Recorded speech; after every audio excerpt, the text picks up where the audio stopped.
그렇잖아요? 물론 저한테 문자는 보내요. 문자는. 우리 그런 사이에 문자 주고받는 사이. 저는 주지 않을 뿐이지.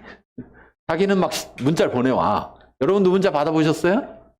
네. 그런데 그런다고 해서 무슨 관계가 맺어지진 않아요. 왜냐? 관계라는 것은 일방적인 것이 아니라 상호 간에 일어나는 거예요. 세상에선 그래요. 세상에선 그렇지만 그럼에도 불구하고 대전시장이라고 말하고 대전시민이라고 말하고 대한민국의 대통령이고 대한민국의 국민이라고 말하고 그렇게 소속돼서 그런 하나의 공동체를 이루고 살아가요. 그런데 여러분 생각해 보십시오. 하나님 나라는 어떨까요? 하나님 나라도 세상 나라와 똑같을까요? 아니라는 사실이에요. 아니라는 사실. 오늘 오전에 주일학교에서 그 하경삼 반에서 하경삼을 했는데 마침 이 부분이 나왔어요. 마침 이 부분이. 하나님이 어떤 분이냐? 하나님은 우리와 사실적이고 개인적이고 실제적인 관계를 원하신다. 그럼 이게 얼마나 대단한 건지를 알아야 되는 거예요. 예. 우리가 보통 관계를 맺으려고 할 때 누가 먼저 관계를 맺으려고 할까요?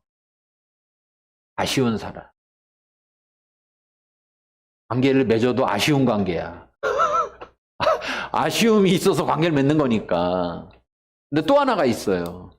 아쉬운 사람이 먼저 관계를 맺으려고 하고요. 또 하나의 먼저 하는 경우가 있어요. 어떤 경우인지 아세요? 사랑하면요. 사랑하는 사람이 먼저 관계를 맺으려고. 저랑 제 아내는 제가 먼저 관계를 맺으려고. 왜냐? 아쉬워서가 아니에요.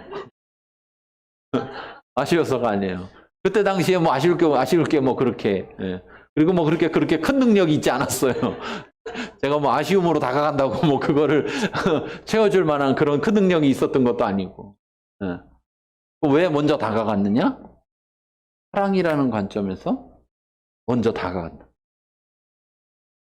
하나님은 안타깝지만 아쉬운 게 없어요. 그러니까 하나님은 우리에게 아쉬움 때문에 다가오는 게 아니라는 거죠, 먼저. 그럼 왜 먼저 다가오느냐? 사랑 때문에. 사랑 때문에. 여러분, 이걸 아는 것 너무나 중요합니다. 하나님이 이런 분이라는 걸 아는 건 너무나 중요해요.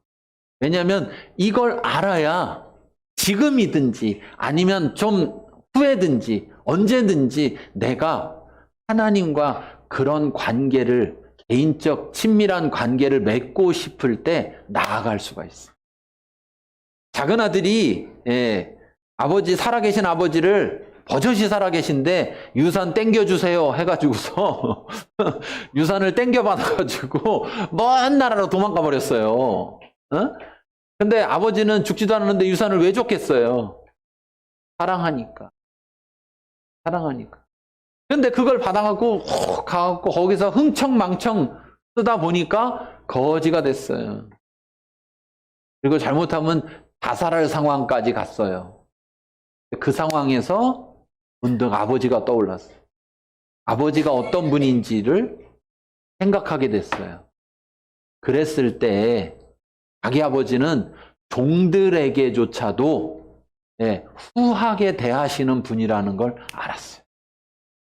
그래서 자기는 이제 자식의 입장으로는 도저히 갈 용기가 안 나요. 그런데 종한테도 환대하시니까 그러면 내가 종으로 가자. 그러고서 시작하게 돼. 만약에 아버지가 어떤 분인지를 전혀 몰랐다면 갈 수 있었을까요? 못 갔을 거예요. 못 갔을 거예요. 우리 아버지는 금이 환영하지 않으면 날 받아줄 리가 없어. 이렇게 생각하고 있었다면 아마 거기서 자살했을 가능성이 높아요. 자살하는 사람들의 경우에 그런 경우들이 있는 거예요. 가족한테조차 자기의 지금 이 상황을 말하지 못해요. 왜 말하지 못하느냐면 내가 이 상황을 말했을 때 가족들이 받아들여 줄 거라는 걸 모르기 때문에. 그리고 오히려 안 받아줄 거다라는 생각이 있기 때문에. 내가 잘못한 게 커서 내가 이렇게 잘못했는데 받아주겠어? 라는 생각 때문에 그 말을 못 꺼내다 보니까 어디에도 갈 곳이 없어서 자살하는 경우들이 있어요. 그런데 그 아들은 알았어요. 그런데 사실은 그 아들이 모르고 있었던 게 있어요. 자기 아버지는 자기 생각보다 훨씬 큰 분이었어요. 자기는 종으로 왔지만 아버지는 처음 볼 때부터 거짓골을 하고 왔는데 처음 볼 때부터 아들로 맞아들이고 있다는 거예요. 그 말은요, 여러분, 제가 지난번 용서에 대한 이야기도 했었지만 그거와 똑같은데 이 아버지는 이미 그 아들을 기다리고 있었고 맞이할 준비가 되어 있었던 거예요. 그러니까 그 아들이 나타났을 때 얼른 가서 맞아들이는 거지, 그 준비가 안 돼 있었다면요, 나타났을 때 어떻게 했을 거예요? 꼴 좋다. 이놈 새끼, 살아있는 아버지 죽이고 돈 받아가더니 너 그럴 줄 알았어. 그러면서 그러면 이제 얘도 역시 그렇구나 그러면서 어떻게 종이라도 시켜달라고 해봐야지 하고 종 얘기를 꺼냈을 거예요. 그런데 누가복음 15장 그 얘기 속에는 아들은 종이 되겠다고 돌아가겠다는 이야기는 있지만 와서 아버지를 만나는데 정작 그 얘기를 꺼낼 수도 없었어요. 왜 꺼낼 수가 없었느냐? 이미 받아들여졌기 때문에. 이미 자기가 말도 꺼내기 전에 잘못했다는 얘기도 못했는데 그 전에 이미 뭐로 받아들여졌느냐? 아들로. 그 아버지는 왜? 돌아온 것만으로 받아들여졌어요. 아는 것이 이렇게 중요해요. 아는 것이.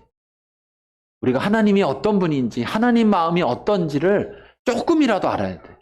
그 아들은 그래도 아버지가 우리 집은 종들도 부요해. 우리 집은 종들도 잘 먹고 잘 살아. 이거를 알았기 때문에 그나마. 그렇기 때문에 돌아온 것처럼 그 순간 최악의 상황에 돌아올 수 있었던 것처럼 우리도 하나님이 어떤 분인지를 아는 게 중요한데 하나님은 나와, 우리와가 아니라 나와 개인적이고 실제적이고 사실적인 그런 친밀한 관계, 사랑의 관계 맺기를 원하시고 그런 관계 가운데 있기를 원하신다는 사실이에요. 만일 그렇지 않다면요, 우리가 생각할 때 여러분 잘하는 사람하고 관계 맺겠습니까? 잘못하는 사람하고 관계 맺겠습니까? 그러면요, 나는 맺을 수 있어요, 없어요? 난 뭐 얼마나 잘했어요? 하나님한테 얼마나 그러니까 우리는 그 생각하는 거예요. 우린 그런 관점, 나 같은 내 생각의 관점으로 하나님을 자꾸 생각하는 거예요. 하나님을 모르니까. 하나님이 어떤 분인지를 모르니까 내 생각으로 세상에서 갖고 있는 그런 관점에 세상에서 갖고 있는 그런 기준으로 자꾸 하나님을 오해하는 거예요. 그러니까 결과적으로는 어떻게 되느냐? 오히려 하나님 앞에 나아가지를 못하는 거예요. 하나님은 그런 분이 아니에요. 하나님은 그런 분이에요. 오늘 시편 23편 1절에 첫 시작을 보세요. 다윗이 어떻게 고백을 하고 있냐면 여호와는 나의 목자시니 이 자식이 건방지게 이름을 불렀어. 아니 그래요 안 그래요? 하나님은 나의 목자 이렇게 말해야지. 어디다 대고 감히 하나님의 이름을 불렀사냐고. 근데 여러분 보세요. 우리나라의 문화는 그렇지 않지만 다른 나라의 특히 서양 문화에 기독교가 바탕이 되어 있는 이런 문화들 속에 가보면 어떻게 해요? 이름 불러요.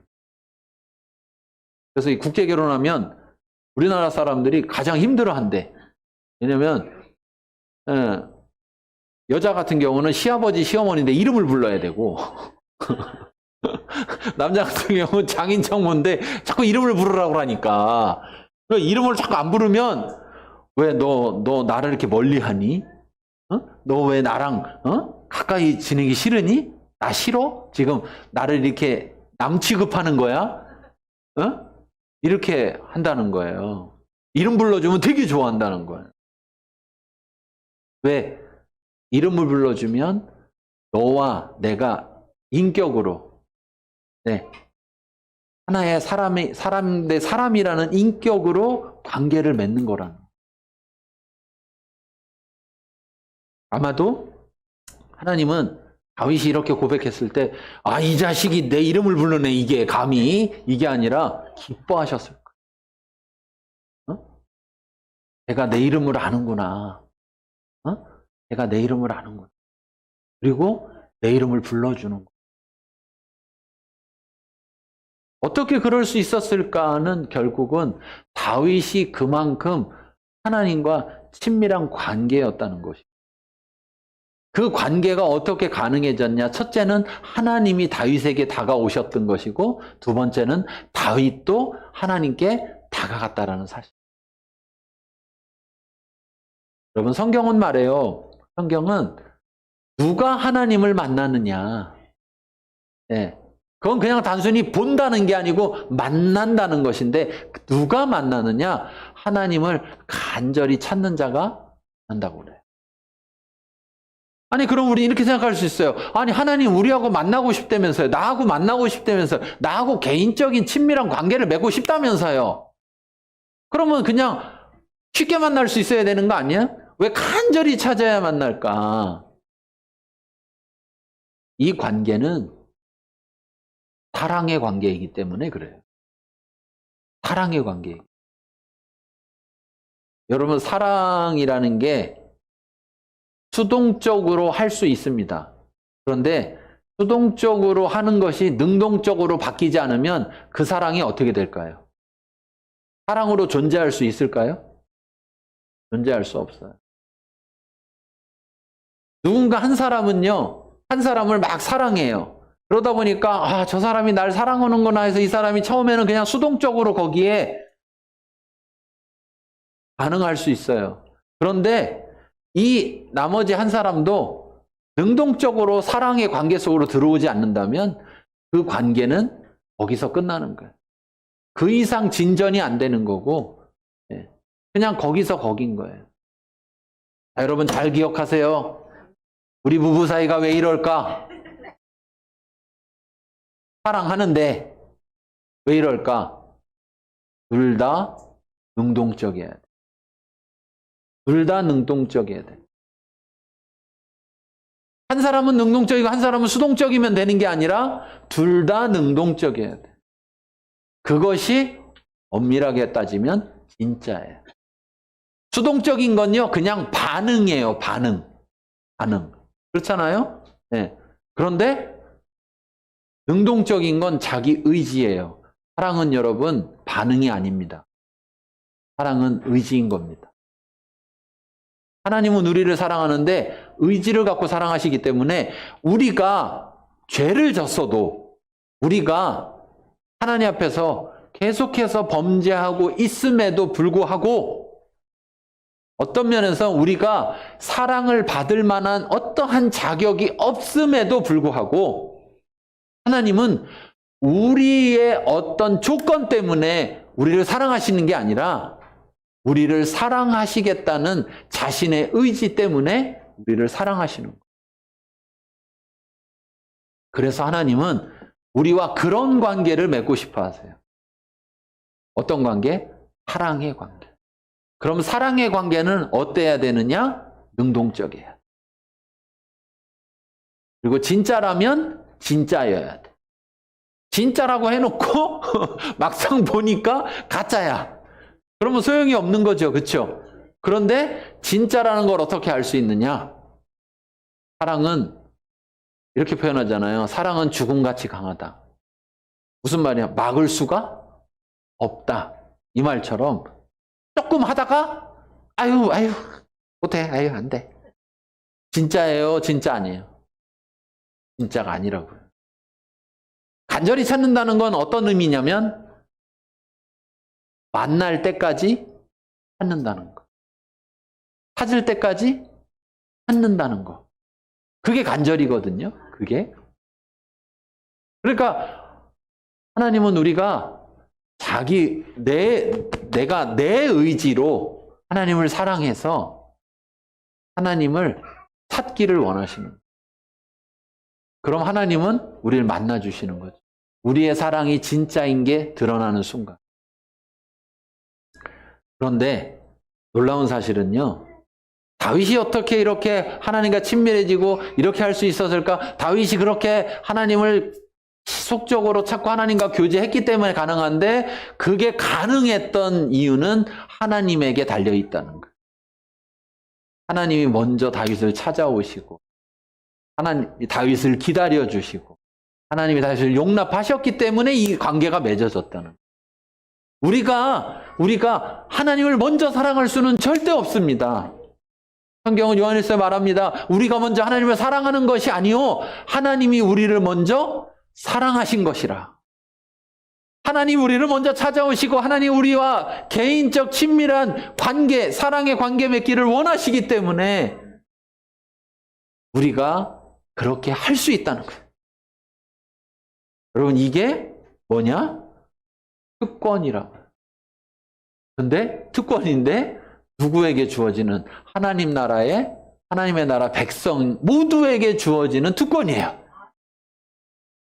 근데 안타까운 건 특권은 있으나 특권을 누리는 사람은 너무 적다는 사실이에요. 안타까워요. 안타까워.